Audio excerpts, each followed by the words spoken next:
आज़ाद view YouTube channel में भलीकार। दोस्तों, हिन वीडियो में असां ज़हनी आज़माइश मुतलिक़ चंद सवाल तव्हां खां पुछंदासीं त ॾिसूं तव्हां केतिरा ज़हीन आहियो।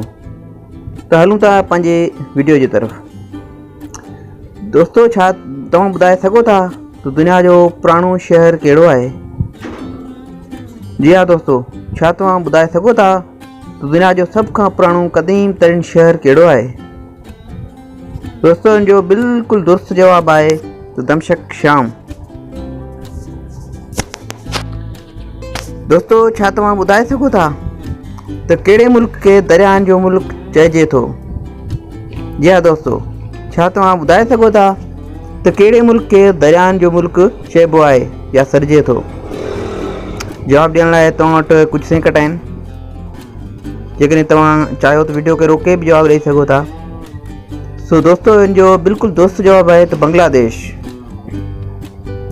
दोस्तों, छा तव्हांखे मालूम आहे त सिज जी रोशनी ज़मीन ते केतिरी देर में पहुचे थी?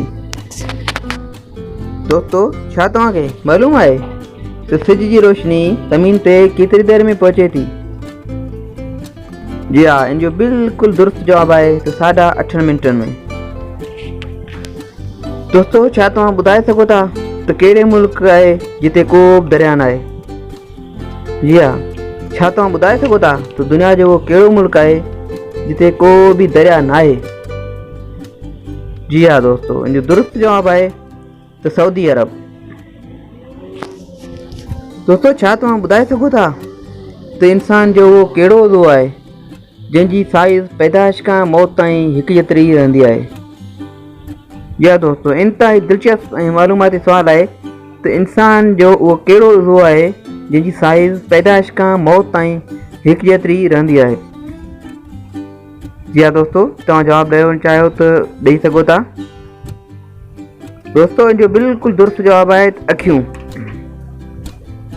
दोस्तों, असांजी वीडियो तव्हांखे कीअं लॻी पंहिंजी राय जो इज़हार ज़रूरु कजो। जेकॾहिं तव्हांखे वीडियो पसंदि आहे त लाइक कजो ऐं चैनल खे कंदा सब्सक्राइब। दुआनि में यादि रखंदा। अल्लाह हाफ़िज़।